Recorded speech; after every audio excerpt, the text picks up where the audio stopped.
Padre nuestro que estás en el cielo, esta mañana te damos gracias por la oportunidad de un nuevo día y la oportunidad de reunirnos a través de estos medios para poder escuchar tu palabra.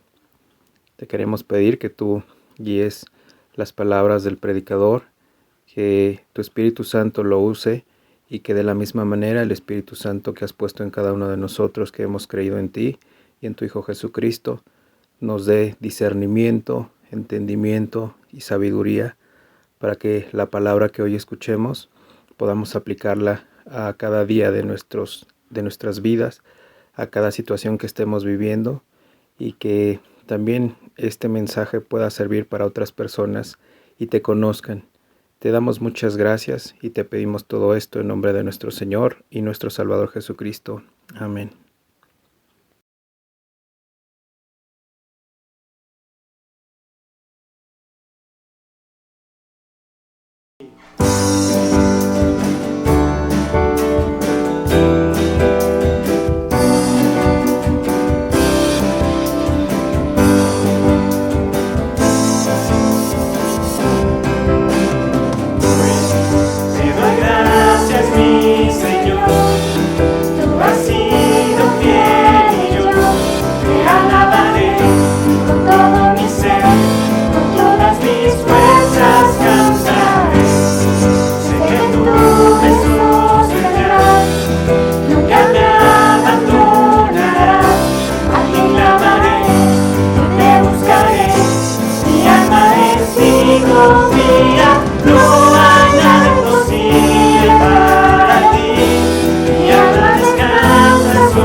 Buenos días, hermanos y hermanas.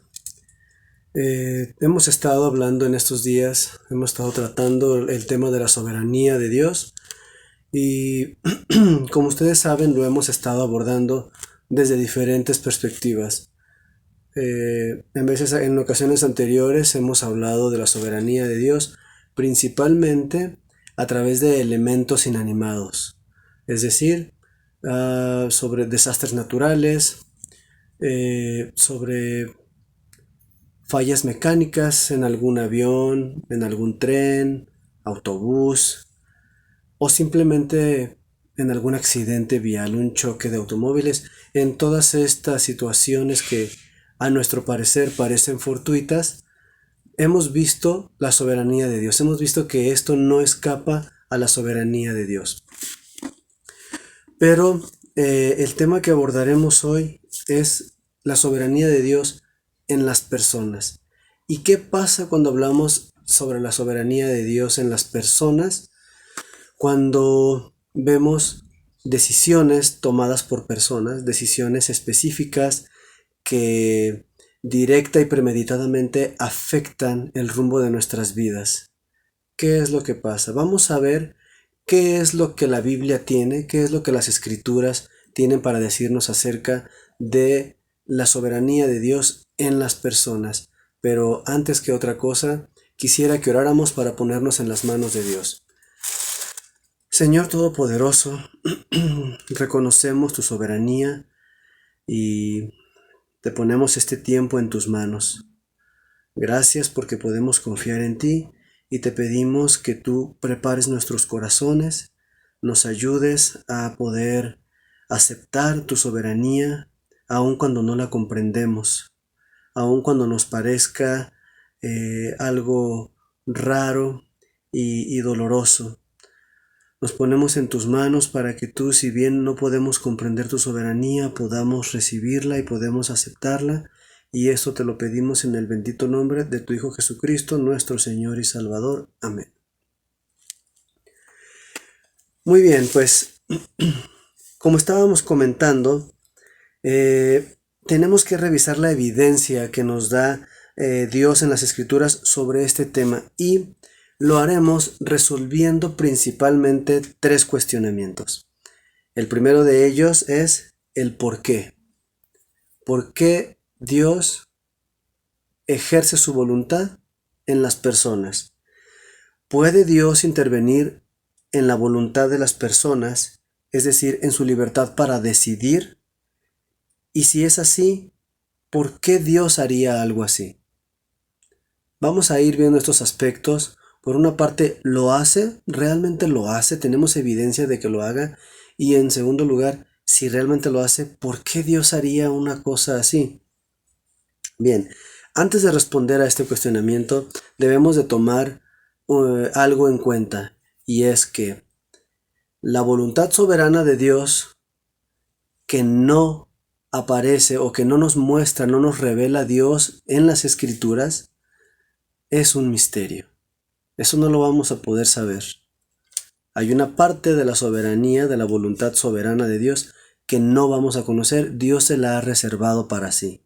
Pero, en su misericordia y en su gracia, Dios nos ha dejado pistas, nos ha dejado elementos para nosotros poder de alguna manera ver cómo Él obra a través de la humanidad. Y vamos a empezar primero que nada con el Salmo 135. Vamos a ver qué nos dice el Salmo 135, ahí en el versículo 6. Y dice, todo lo que Jehová quiere, lo hace, en los cielos y en la tierra, en los mares y en todos los abismos. Entonces, ¿qué es lo que vemos? Dice que Dios hace lo que quiere. ¿En dónde? En los cielos, en la tierra, en los mares y en todos los abismos. Dios obra y nada escapa a su soberanía, incluso esos lugares que nosotros quizá no conocemos, nunca hemos visto. Y eso puede incluir la mente humana. Entonces, tenemos evidencia de que sí, Dios hace lo que quiere, puede hacer lo que Él quiere. Vamos a ver también qué nos dice el libro de Daniel. Un poco más adelante, vemos en el libro de Daniel, en el capítulo 4, versículo 35. ¿Qué nos dice? Todos los habitantes de la tierra son considerados como nada, y Él hace según su voluntad en el ejército del cielo y en los habitantes de la tierra, y no hay quien detenga su mano y le diga, ¿qué haces? Una evidencia interesante, ¿no lo crees? Todos los habitantes de la tierra son considerados como nada. Él hace según su voluntad en el ejército del cielo. Si Dios puede hacer lo que sea en el cielo, en el ejército del cielo que a nosotros nos parece tan fantástico, ¿qué no hará contigo y conmigo? No hay quien detenga su mano y le diga ¿qué haces? ¿Tú crees que nosotros podamos detener la mano de Dios si Él ha decidido algo? No, ¿verdad? No hay quien puede hacerlo, no existe. Entonces Dios tiene el poder para ejercer su soberanía en la voluntad de las personas, en tu voluntad y en la mía. Tiene el poder para hacerlo. Vamos a continuar con la evidencia que tenemos, y lo que hemos leído hasta este momento es la confirmación que Dios nos da de que sí, Él realmente puede hacer todo lo que quiere, todo lo que quiera, pero ¿por qué lo hace? Todavía no hemos visto el por qué. Ya vimos que sí puede hacerlo y que sí lo hace, pero ¿por qué lo hace? Eso significa que nosotros somos como títeres o marionetas para Él. Somos una especie de robot que Él nos dice y automáticamente nosotros hacemos lo que nos manda, sin poner objeción, sin tener voluntad propia, sin poder decir que no. No debemos confundir este pensamiento que es peligroso, ¿sí? Eh, Podemos pensar en diferentes situaciones, y a mí se me ocurre, les voy a contar una breve historia que me sucedió cuando yo era joven. Eh, Cuando era más joven, Dios me dio la oportunidad de estudiar fuera de México, y para hacerlo necesitaba una visa estadounidense porque iba a pasar por ahí, no me iba a quedar en Estados Unidos, pero tenía que pasar por ahí, así que mi itinerario en el vuelo, en los vuelos que tenía que hacer, tenía que pasar por Estados Unidos. Y fui, hice todos los trámites, tenía todos los papeles en regla, tenía las cartas de recomendación, tenía los avales, pero no me dieron la visa. Cuando me entrevisté con el cónsul, me dijo que no iba a obtener mi visa. Eso me enfureció mucho, claro. Yo no comprendí por qué razón no me darían la visa. Y después mi itinerario tuvo que cambiar. Ya no podía pasar por Estados Unidos, entonces mi itinerario cambió. ¿Por qué razón? No lo sé. ¿Cómo obró Dios en la voluntad de este cónsul para que no me diera la visa y con qué objetivo? No lo sé, hasta el día de hoy no lo sé. Lo que sí sé es que gracias a que cambiaron mi itinerario y no pasé por Estados Unidos, pues tuve que recorrer muchos más países, conocí más países, tuve más aventuras, y pues yo siendo joven quedé fascinado, eso me encantó, ¿verdad? Entonces, no confundamos esto, seguimos teniendo nuestra voluntad, pero no escapa a la soberanía de Dios. No escapa a la soberanía de Dios. Y vamos a ver esta evidencia, vamos a ver qué evidencias tenemos por parte de la Biblia con respecto a esto. Y vamos a ver qué dice el libro de Romanos, que nos arroja luz con respecto a este tema. Y vamos a ver el capítulo 9. Vamos allí al capítulo 9 del libro de Romanos, en los versículos 20 y 21. Dice: Mas antes, oh hombre, ¿quién eres tú para que alterques con Dios? Dirá el vaso de barro al que lo formó: ¿por qué me has hecho así? ¿O no tiene potestad el alfarero sobre el barro para hacer de la misma masa un vaso para honra y otro para deshonra? Dios tiene el poder para hacer lo que quiera, y Él tiene sus razones para hacerlo, ¿verdad? Dice aquí que el alfarero, que es Él, el creador, no tiene Él el derecho, la capacidad de hacer un vaso para salvación y uno para condenación, un vaso para honra y otro para deshonra. ¿No tiene el poder para hacerlo? Sí lo tiene, sí lo tiene. Entonces, ¿qué significa esto?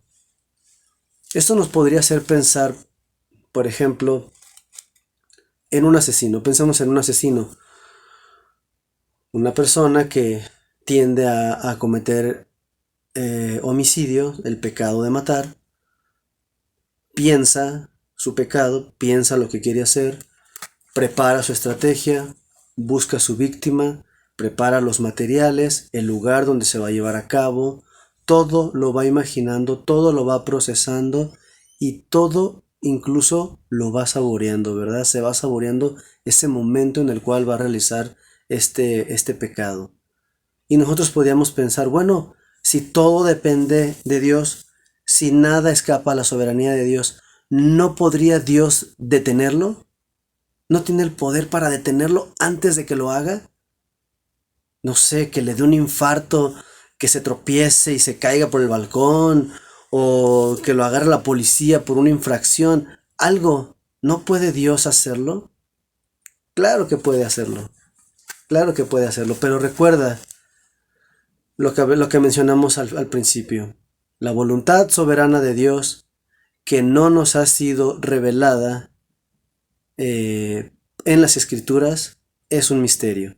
Nunca vamos a saber cuáles son las motivaciones de Dios para hacer o no hacer. Aquí lo dice, lo acabamos de leer en Romanos 9, 20 y 21 y dice en el 21 específicamente, o no tiene potestad el alfarero sobre el barro para hacer de la misma masa un vaso para honra y otro para deshonra. Bueno, hasta ahorita hemos visto cómo el Señor ha obrado en la voluntad de las personas, sí lo hace, ¿verdad? Pero todavía no hemos resuelto el por qué. ¿Por qué lo hace? ¿Hay una razón? ¿Hay algún motivo por el cual Dios lo hace? Vayamos al Evangelio según Juan y veamos qué nos dice esto. ¿Qué nos dice el Evangelio de Juan en el capítulo 9, versículo 2 y 3? Y le preguntaron sus discípulos, diciendo, Rabí, ¿quién pecó, este o sus padres, para que haya nacido ciego? Respondió Jesús, no es que pecó este ni sus padres, sino para que las obras de Dios se manifiesten en él. A veces las razones no las entendemos nosotros y queremos buscarle, ¿verdad? Queremos ahí seguir el hilo, tomarlo e irlo desenmarañando para ver, a ver, cómo es que Dios mueve su tablero, que sigue después de esto. Y Dios les dice, no le busques. Aquí Jesús, el Señor Jesús nos hace una gran revelación y nos dice, para que las obras de Dios se manifiesten en él. ¿Y sabes qué? El por qué Dios ejerce su soberanía en las personas es porque hay un objetivo. Dios tiene un objetivo trazado. Dios tiene algo preparado para ti. ¿Qué es? No lo podemos saber en un principio y quizá no lo sabremos, ¿verdad? No sé si ustedes han intentado desenmarañar 5 bolas de estambre del mismo color que están hechas nudo. Si no lo han intentado, no lo intenten, es algo muy complicado, realmente. Ahora imagínense 1 millón, 10 millones de estambres entrelazados. Nunca vamos a poder hacerlo. Nunca vamos a poder hacerlo. Entonces, la razón por la cual Dios ejerce su voluntad sobre las personas es porque hay un objetivo. Vamos a ir poco a poco tratando de seguir las pistas que Dios nos deja aquí en las Escrituras.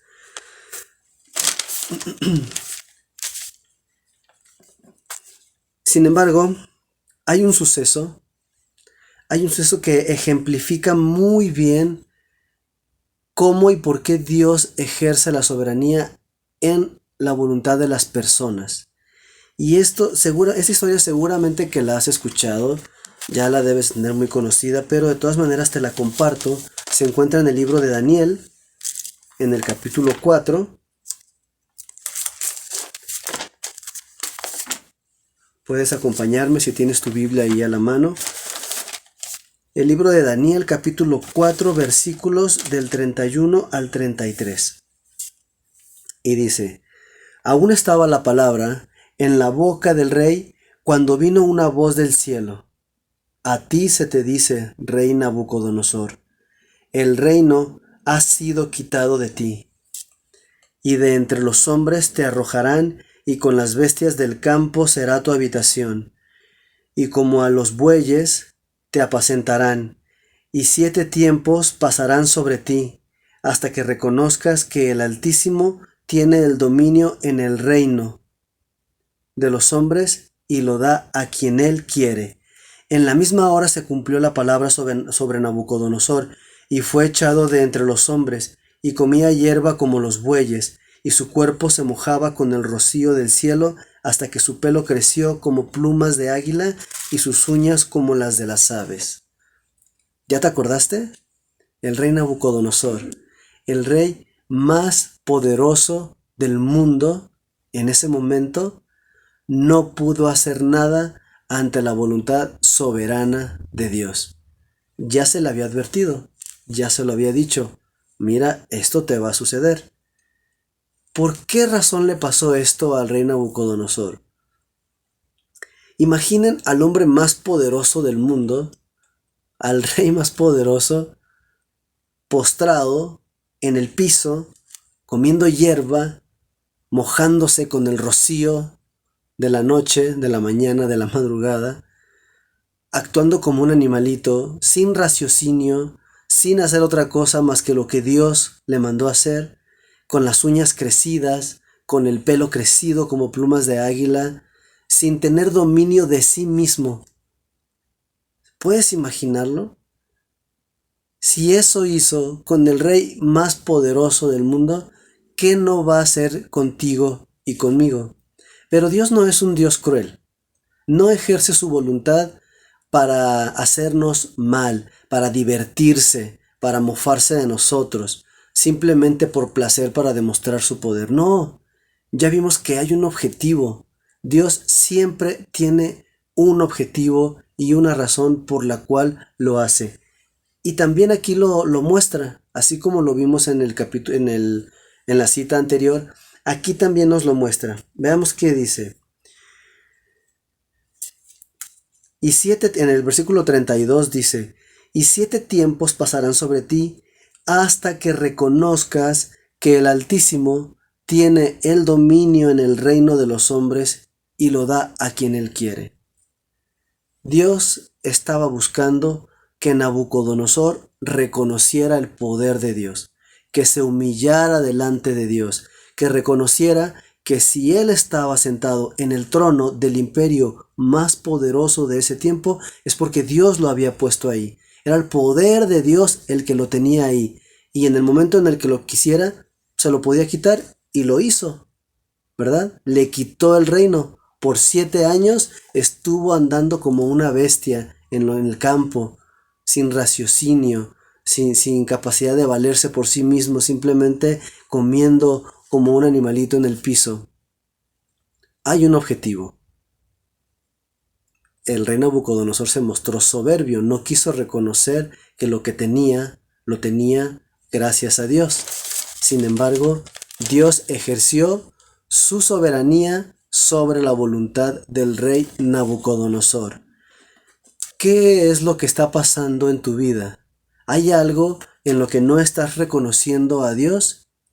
Quizá pueda Dios ejercer su voluntad soberana sobre ti o sobre mí. Si lo hizo con el rey Nabucodonosor, estoy seguro que lo puede hacer contigo y conmigo con un objetivo. Quizá Dios está queriendo hoy que tú reconozcas su poder, que reconozcas que si estás allí, si estás en esa posición de privilegio, es porque Dios te ha puesto ahí. Bien, hemos resuelto ya el por qué. Dios ejerce su voluntad soberana sobre la voluntad de las personas? Sí, sí lo hace. Ya vimos que lo hace. Él hace lo que quiere. Nadie puede detener su mano. ¿Por qué lo hace? ¿Por qué lo hace? ¿Porque es vanidoso? ¿Porque le gusta presumir? No. Lo hace con un objetivo. Lo hace porque está buscando un bien para ti y para mí. Vamos a resolver el siguiente cuestionamiento, que es: ¿cómo es que hace esto Dios? ¿Cómo lo hace? Ya vimos el por qué, pero ¿cómo? ¿Cómo funciona esto? Bueno, la respuesta es, quizá estás pensando la misma respuesta que yo. No lo sabemos. No lo sabemos, ¿verdad? Bueno, o no lo sabemos del todo, porque ya vimos que Dios nos ha dejado algunos elementos y algunas pistas para que podamos tener una idea. Vamos a ir nuevamente al libro de Daniel para ver qué es lo que nos dice Dios en su palabra sobre este tema. El libro de Daniel, allí mismo donde estamos, un poco más atrás en el capítulo 2, en el versículo 21.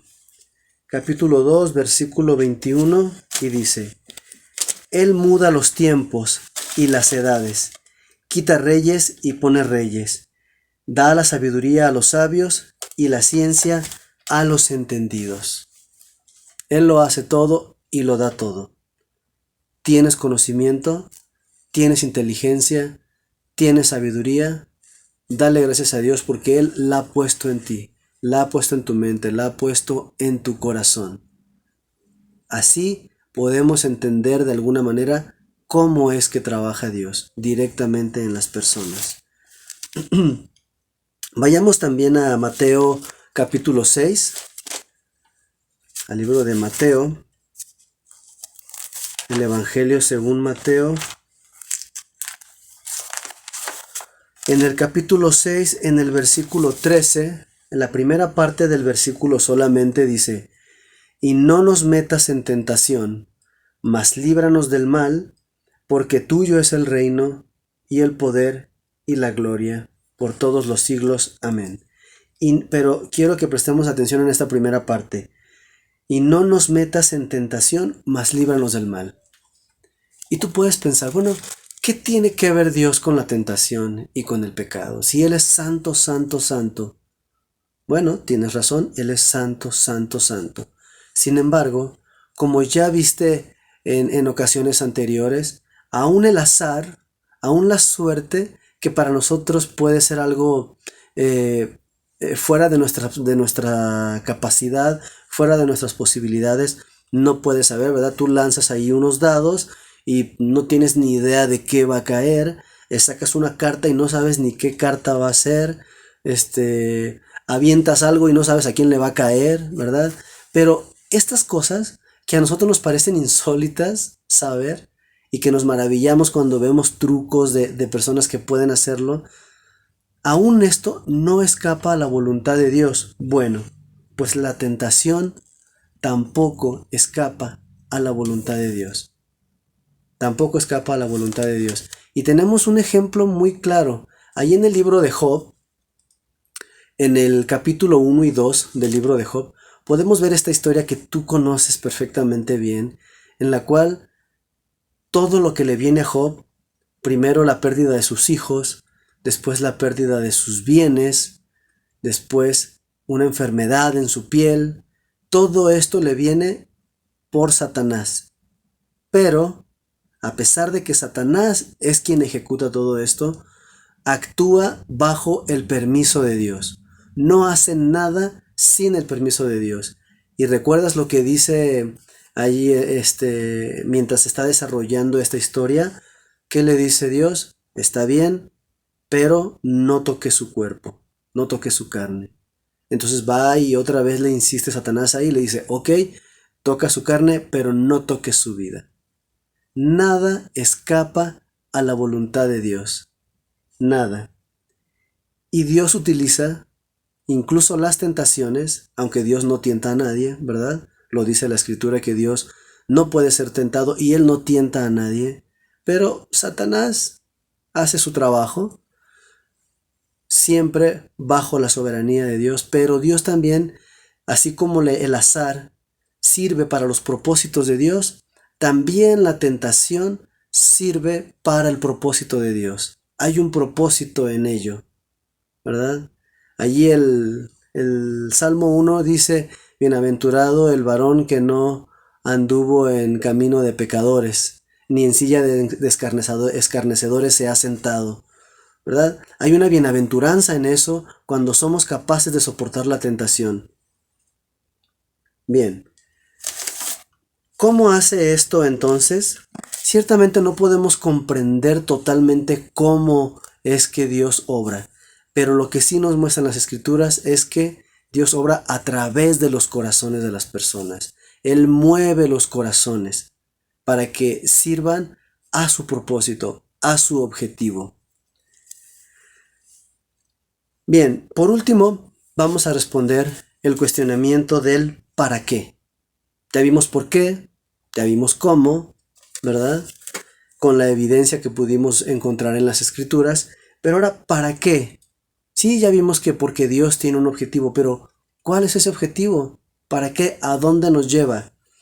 Bien, si Dios lo tiene todo y Dios lo creó todo, hizo el cielo, hizo la tierra, te hizo a ti, me hizo a mí, hizo todas las cosas, Él es dueño de todo el universo, ¿por qué razón tiene la necesidad de ejercer su voluntad, su soberanía sobre las personas? ¿No sería más fácil que Él simplemente dijera, dar una orden y nosotros cumplirla inmediatamente? Así nadie pecaría, ¿verdad? Nadie robaría, nadie mataría, nadie cometería adulterio, los padres educarían perfectamente a sus hijos, los hijos escucharían y obedecerían a los padres, y sería un mundo perfecto y feliz. Entonces, ¿por qué meternos en todo este rollo de la soberanía de Dios actuando de esta o de aquella manera? Bueno, vamos a ver por qué. Dios ejerce su soberanía para traer bendición a sus hijos. Dios ejerce su soberanía para traer bendición a sus hijos. Esto es la evidencia que podemos encontrar en las Escrituras. Una de las razones que sí conocemos de para qué hace, para qué ejerce su soberanía, la podemos encontrar en Jeremías 29:11. Acompáñenme ahí al libro de Jeremías, capítulo 29, versículo 11, donde dice, porque yo sé los pensamientos que tengo acerca de vosotros, dice Jehová, pensamientos de paz y no de mal, para daros el fin que esperáis. Yo sé los pensamientos que tengo acerca de vosotros. Y dice que son pensamientos de paz y no de mal. ¿Para qué? Para darte el fin que deseas. ¿Cuál es el fin que deseas? ¿Cuál es la esperanza que tenemos? ¿No tenemos todos los hijos de Dios la esperanza de una vida eterna siempre con el Señor? Bueno, pues ahí está. ¿Por qué el Señor está permitiendo eso en tu vida? No lo vas a comprender quizá. Yo tampoco lo he comprendido. Casi nadie entiende por qué Dios ha puesto esa situación en tu vida. Pero sí la ha puesto para que confiemos en Él. Su soberanía es para que nosotros podamos confiar en Él. Esa es la cuestión. No se trata de ver cómo obra Dios, de qué manera, cuándo, a través de quién, porque todo es visto a través de la perspectiva de nuestros ojos humanos. Siempre vamos a ver que, híjole, pues no sé, siento que Dios se olvidó de mí, siento que esto ya se le escapó a Dios, a lo mejor se distrajo y no se está dando cuenta de lo que me pasa, pero eso es por nuestra perspectiva humana. Sin embargo, Dios nos lo dice, yo sé los pensamientos que tengo acerca de vosotros, y esos pensamientos son de paz, Dios no es un Dios cruel que ejerce su soberanía simplemente por diversión y por crueldad y para maltratarnos y para sufrir y para que nosotros veamos que Él sí puede destruirnos. No es así. No es un Dios rencoroso. Dice que sus pensamientos son de paz y no de mal. ¿Para qué? Para darnos el fin que esperamos. Esa es una de las evidencias que podemos encontrar sobre la soberanía de Dios en las personas, en ti y en mí. Pero también podemos ver otra evidencia en el libro de Romanos, y estoy seguro que esta cita hasta te la sabes de memoria. Si no, es un buen momento para memorizar. La verdad, siempre es bueno recordar el alimento que Dios nos da, que es su palabra. Romanos 8:28 dice: y sabemos que a los que aman a Dios, todas las cosas les ayudan a bien. Esto es, a los que conforme a su propósito son llamados. Y sabemos que a los que aman a Dios, todas las cosas les ayudan a bien. ¿Amas a Dios, hermano? ¿Amas a Dios, hermana? Todo lo que Dios permite en tu vida es por tu bien. Es por tu bien. Quizá no entiendes por qué Dios te permitió vivir en una familia disfuncional. Quizá no entiendes por qué Dios permite que sufras maltrato físico. Quizá tú no entiendes por qué Dios ha permitido que tu jefe te trate mal, que tu jefa te trate mal. Quizá no entiendes por qué Dios te puso unos vecinos que no te dejan dormir y que siempre pareciera que toman decisiones a propósito en contra de ti. Quizá no lo entiendes. Quizá no lo entendemos. Pero ese no es el punto. El punto es que si tú amas a Dios, todas las cosas te ayudan para bien. Algo te está queriendo decir el Señor. Recuerda a Nabucodonosor. Recuerda a Job. ¿Recuerdas lo que dice Job? El libro de Job dice: y en todo esto no pecó Job con sus labios. Él no veía el propósito. Si bien le atribuía un propósito a Dios, no veía cuál era. No decía, pues, sí, yo sé que al final el Señor me va a restaurar. No lo sabía. No lo sabía. Sin embargo, lo perdió todo. ¿Quién puede decir de nosotros que ha sufrido lo que sufrió Job? Sin embargo, Job nunca perdió su confianza en Dios. Y la soberanía de Dios es para eso. Para que tú y yo confiemos en Él. Y no estemos viendo alrededor a ver qué está pasando. ¿Por qué está pasando? ¿Por qué está permitiendo esto? Dice que a los que aman a Dios, todas las cosas les ayudan a bien.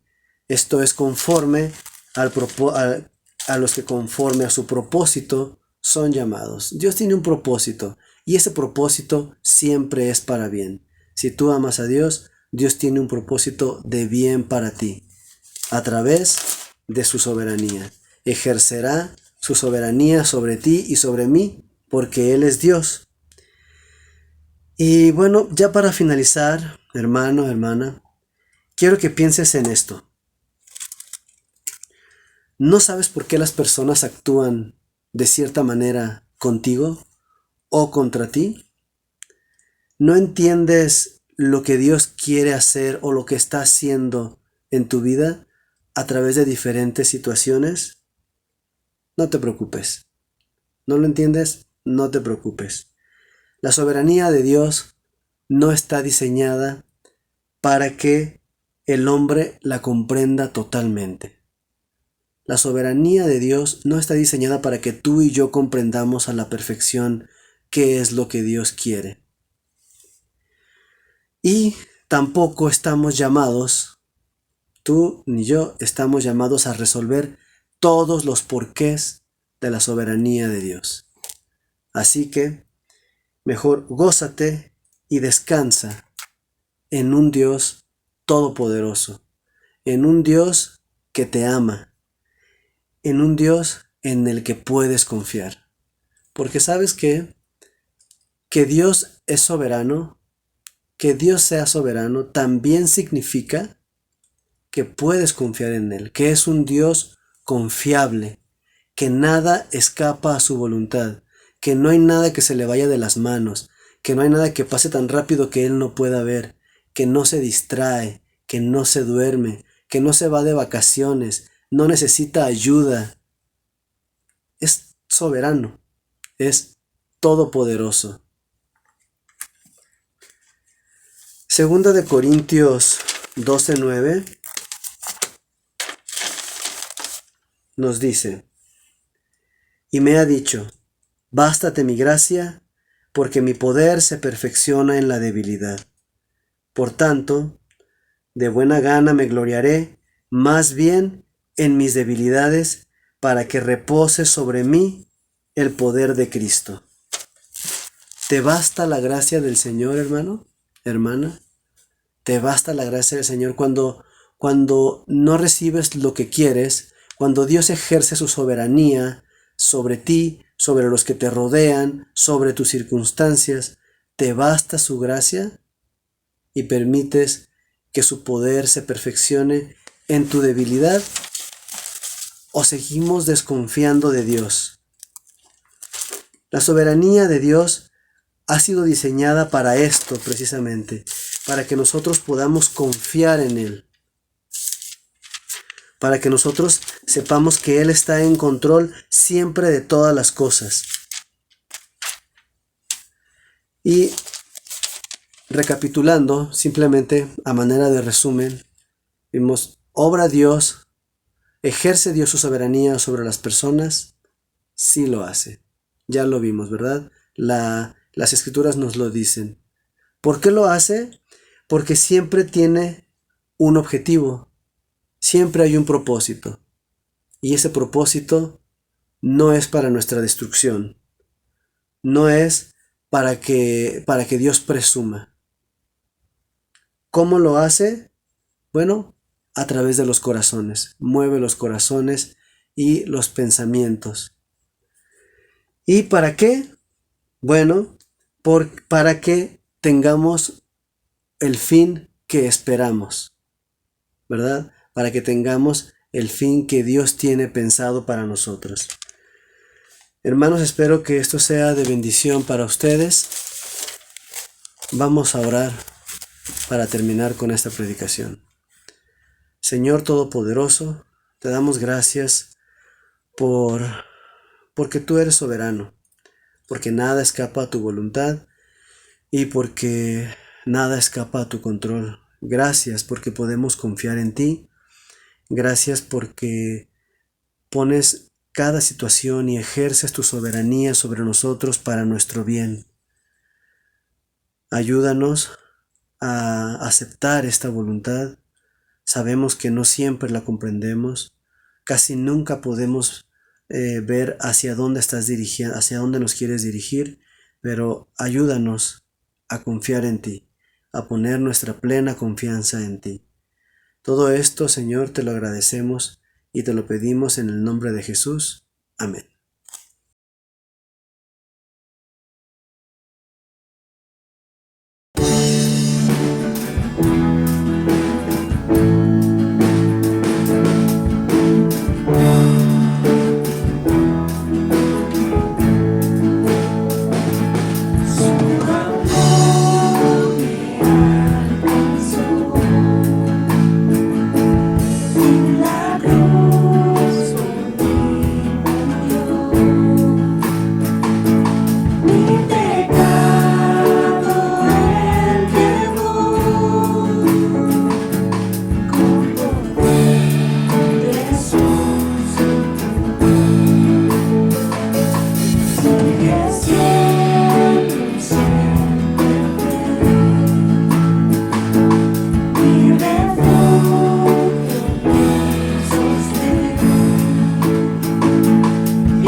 Padre nuestro que estás en el cielo, hoy te damos gracias por la palabra que acabamos de escuchar.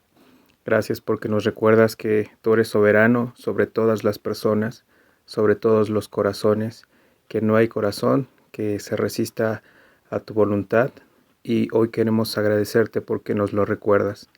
Te pedimos que pongas en nosotros un corazón humilde y un corazón que sea dócil a tu palabra, que permita, sin poner interferencia, que tu voluntad sea hecha en nuestras vidas.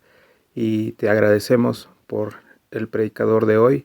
Te agradecemos también por cada uno de los hermanos que se congregaron para escuchar, y te pedimos que sigas alcanzando a través de estas grabaciones y estos mensajes en internet a muchas personas, y que muchos crean y te conozcan. Te damos muchas gracias en nombre de nuestro Señor y nuestro Salvador Jesucristo. Amén.